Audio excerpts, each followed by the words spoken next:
लाडकी लेक मी संतांची, लाडकी लेक मी संतांची, मजवरी कृपा बहुतांची, अखई चुडा हाती आला, अंकन मोती नाकाला प्रस्तुत। प्राप्त प्रसंग आणि प्राप्त स्थळी कीर्तन रूपी सेवेसाठी निवडलेला अभंग, जगद्गुरु जगद्वंदनीय पंचमवेद निर्माते, नुसते निर्माण करणारे नव्हे तर तळागाळापर्यंत पोहोचवणारे, जगमान्य, लोकमान्य, संतमान्य, देवमान्य, वेद शुद्ध भक्ती तज्ञ, वेदांत अर्थ अभंग समर्थ, वारकऱ्यांचा परमार्थ, देहूचे सुप्रसिद्ध साधू जगद्गुरु तुकोबराय यांचा 4 चरणांचा उत्कृष्ट असा अभंग आज या सेवेसाठी निवडलेला आहे। विठ्ठल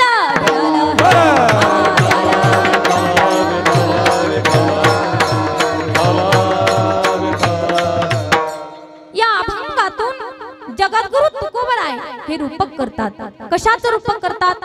अभंगामध्ये रूपक केलेलं आहे। काय सांगतात? लाडकी लेक मी संतांची, मजवरी कृपा बहुतांची। आता जगाच्या पाठीवर जगद्गुरु जर पाहायला गेलो तर जगाच्या पाठीवर जगद्गुरु 3, कृष्णम वंदे जगद्गुरु 1, तो देवच आहे। आद्य गुरु शंकराचार्य 2 आणि जगद्गुरु तुकोबराय हे 3। या तिघांपैकी जगद्गुरु तुकोबरायांचा अभंग आज सेवेसाठी निवडलेला आहे।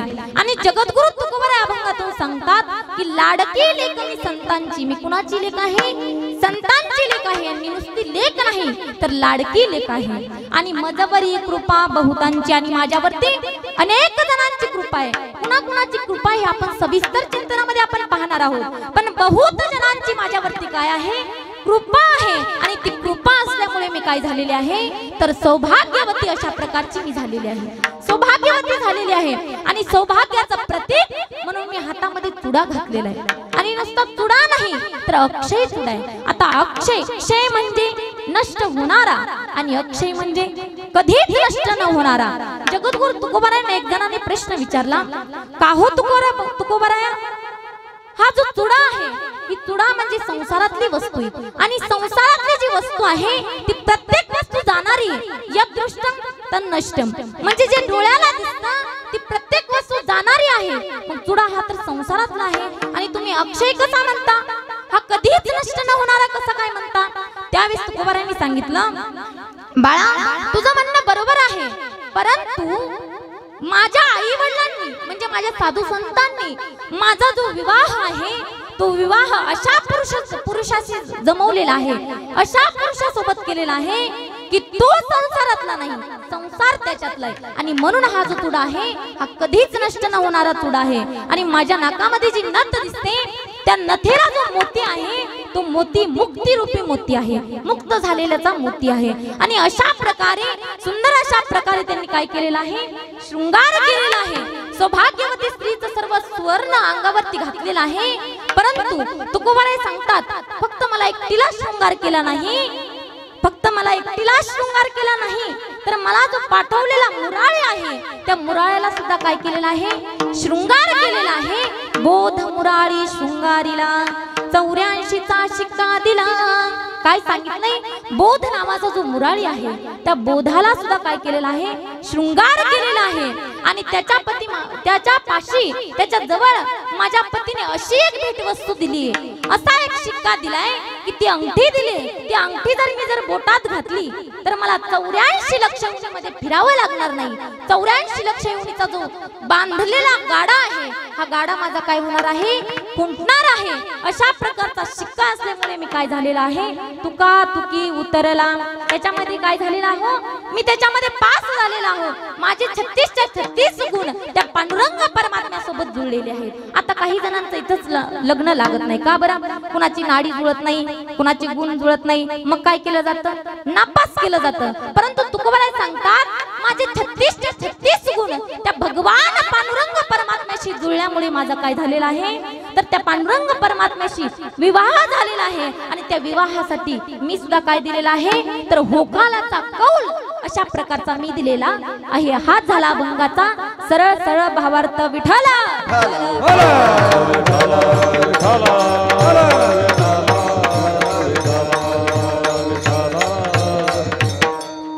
अभंगाकडे वळण्यापूर्वी पूर्वी अल्पसा परिहार देणं हे कीर्तनकाराचं आद्य कर्तव्य असतं।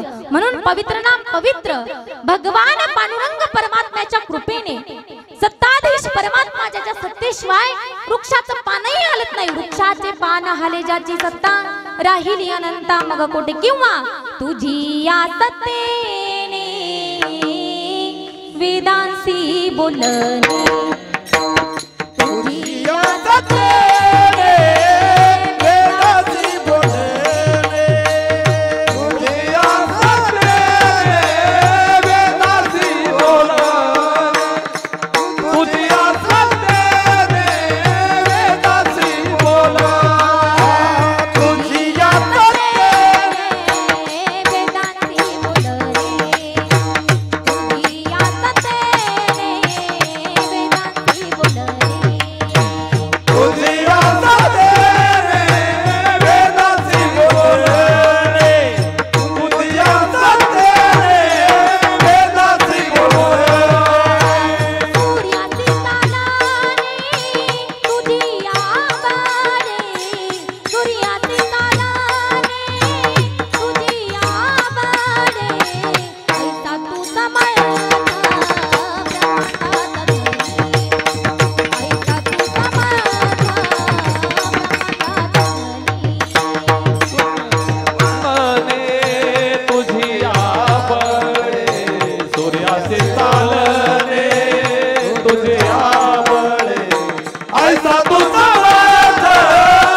तुझी या सत्तेने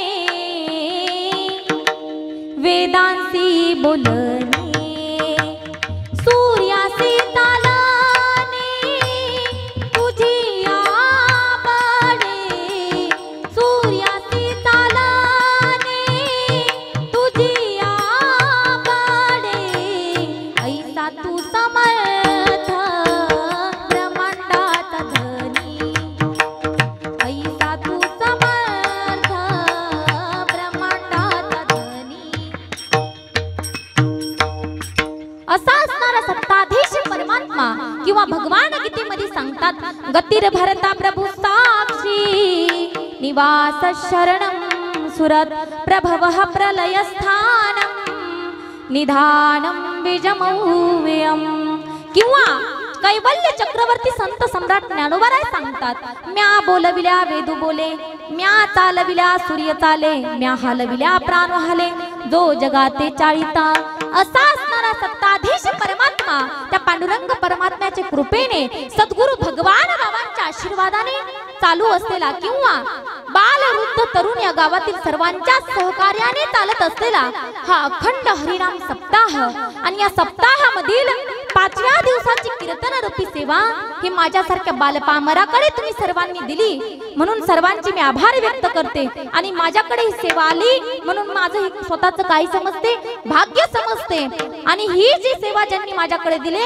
असा असणार आमचा सर्व तोंडे गोड तोंडे परिवार या सर्व तोंडे परिवाराने माझ्याकडे ही सेवा दिली म्हणून मी त्यांचे मनापासून आभार व्यक्त करते त्यांच्या चरणी वंदन करते आणि त्याचप्रमाणे मला कीर्तनाला साथ करणारे आमचे गायनाचार्य मंडळी असतील सर्वच आता नाव एकेकाची घेणं मला माहित नाही सर्वांची नाव पण आमचे गुरुवर पारिकरावजी महाराज चौरी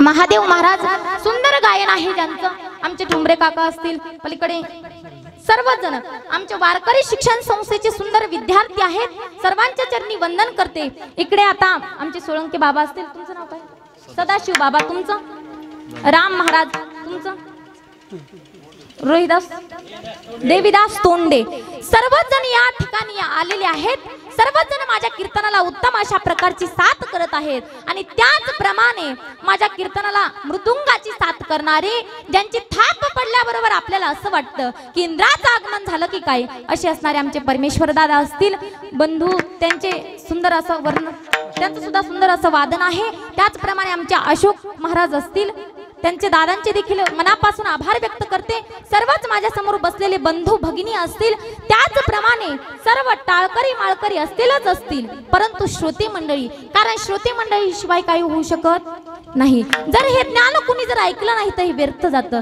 ज्ञानोबा सुद्धा म्हणतात, प्रभू तुम्ही महेशाच्या मूर्ती, मी दुबळा अर्चित असे भक्ती, जरी बोल तरी गंगावती स्वीकाराल की। म्हणून सर्वांच्याच चरणी नतमस्तक होते, सर्वांच्याच चरणी वंदन करते आणि माझ्या कीर्तनाकडे वळते। मस्तक हे पायावरी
अशी असणारे आमची ठोंबरे मंडप पाथरी सुंदर अशी साऊंड सिस्टीम आहे, त्यांचं नाव मला माहित नाही, सुंदर अशी साऊंड सिस्टीम आहे ती। माझा आवाज तुमच्या सोपान काका आमची धनश्री दीदीचे वडील सर्वांनाच माहित आहे, त्यांची सुंदर अशी साऊंड सिस्टीम आहे, त्यांचे देखील मनापासून आभार व्यक्त करते। आमचे विनेकरी बाबा असतील, त्यांचे देखील मनापासून आभार व्यक्त करते आणि अभंगाला सुरुवात करते। परंतु कीर्तनाला सुरुवात करत असताना मी एक गोष्ट प्रत्येकाला सांगल की ती म्हणजे अशी आहे की प्रत्येकाने हाताने टाळी वाजवायची आणि मुखाने नाम घ्यायचे। मी सांगत नाही, तुकोबराय सांगतात, करटाळी बोला मुखी नाम,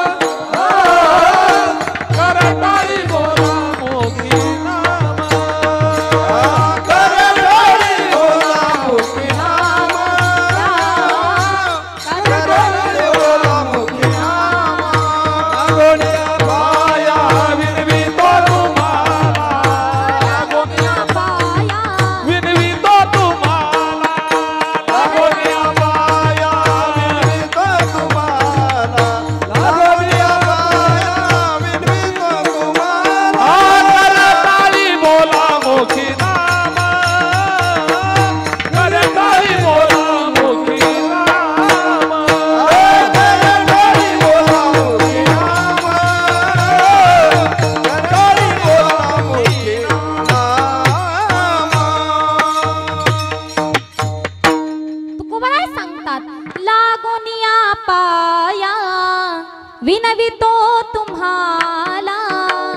करटाळी बोला मुखी नाम, हो करटाळी बोला मुखी नाम।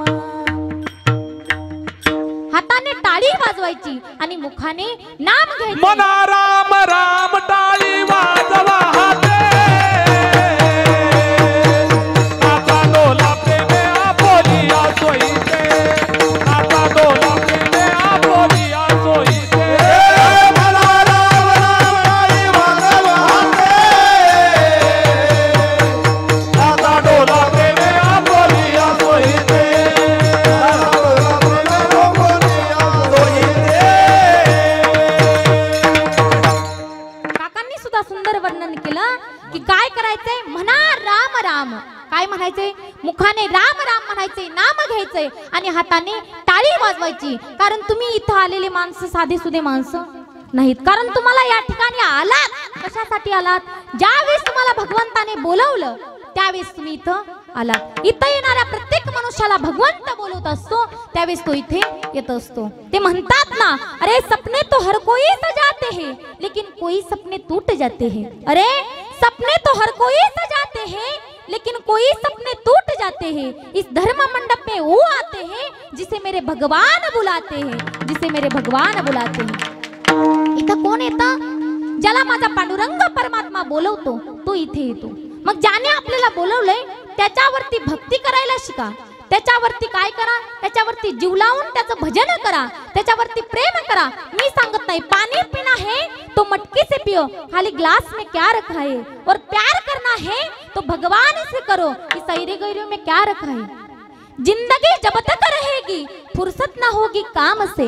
अरे जिंदगी जब तक रहेगी फुर्सत ना होगी काम से. कुछ समय ऐसा निकालो, प्रेम करो मेरे श्याम से, प्रेम करो मेरे श्याम से. माझ्या भगवंतावरती प्रेम करा, ज्याने तुम्हाला इथे बोलवलंय. आणि इथे बोलवलंय तर नुसतं बसायचं नाही, हाताने टाळी वाजवायची आणि मुखाने नाम घ्यायचे. कारण इथं आलात तर काय होईल? तुमचं जे पाप होतं ते पाप नाहीस झाल्याशिवाय राहणार नाही. होते पाप आडते पळोनिया गेली झोप, होते पाप आडते. कधी हरीच्या आलो जागरणा. ज्यावेळेस भगवंताच्या आपण जागरणाला जातो त्यावेळेस आपलं आडवं आलेलं पाप असतं ते पाप नाहीच होतं. नवे नवे तर पळोनिया गेली झोप. आपली जी झोप असते ती झोप सुद्धा पळून जाते. म्हणून इथं येणारा प्रत्येक मनुष्य सामान्य नाही. तुमच्या चरणी वंदन करते आणि कीर्तनाला सुरुवात करते. विठाला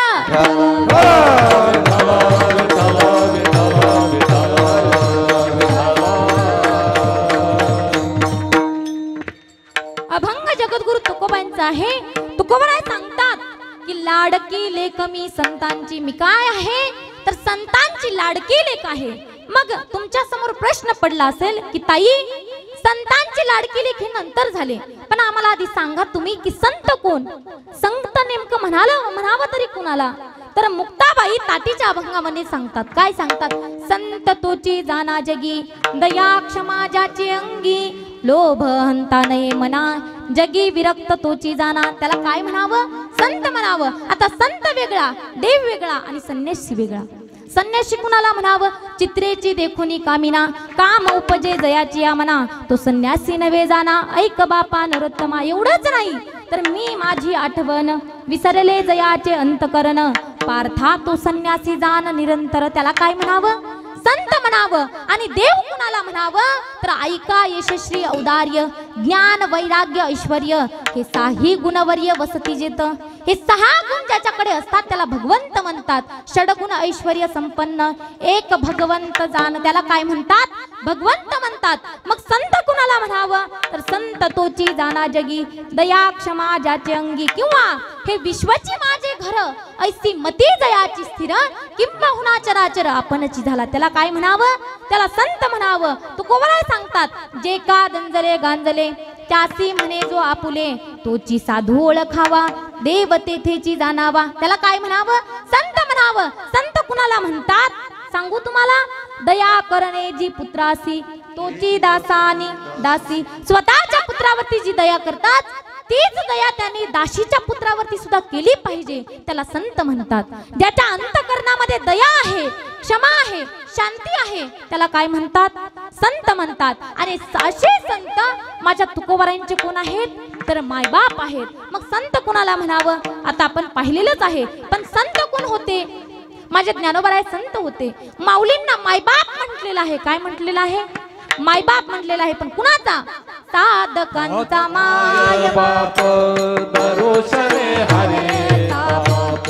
साधकांचा मायबाप, दरोशने हरे ताप. साधकांचा मायबाप, दरोशने हरे ताप. साधकांचा मायबाप, दरोशने हरे ताप. सर्वभूती सुखारूपा, सर्वभूती सुखारूप ज्ञानोबा माझा. भूती सुखारूप ज्ञानोबा माझा. सर्वभूती सुखारूप ज्ञानोबा माझा. साधकाचा मायबाप, दरोशने हरे बाप. सर्वभूत बाप, दरोशने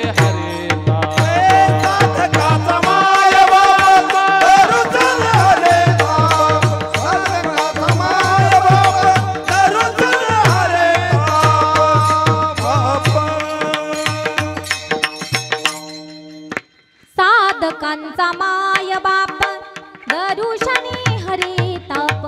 काय म्हटलेलं आहे तर साधकांचा माय बाप साधक जे लोक असतात त्यांचे माझे माऊली कोण आहेत तर मायबाप आहेत. आता तुम्ही म्हणसाल की मायही कसे होऊ शकतात आणि बापही कसे होऊ शकतात. एक तर मायाच होतील किंवा बाप होतील.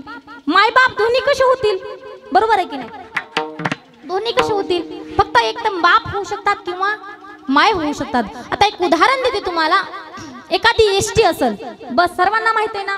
तुम्ही इथून प्रवास करता जात असताना पैसे गोळा करणारा कंडक्टर वेगळा असतो आणि ड्रायव्हर वेगळा असतो. परंतु एखादी जीप वगैरे असेल तर त्या ठिकाणी कंडक्टर ही तोच असतो आणि ड्रायव्हर ही तोच असतो. अगदी त्याचप्रमाणे या ठिकाणी माझे माऊली बापही तेच आहेत आणि मायही तेच आहेत. माझ्या माऊलींना अनाथांची माय म्हटलेले. काय म्हटले ज्ञानाबाई माझी अनाथाची माय एका जनार्दनी पाय वंदितसे. काय म्हटलेले अनाथाची माय म्हटलेले. आता माय शब्दामध्ये एवढी ताकद आहे जी ताकद आई शब्दामध्ये नाही ती ताकद माय शब्दामध्ये. मग ती मम्मी तर नाहीच नाही मुळीच नाही. जी ताकद माय शब्दात आहे ती आईच सुद्धा नाही.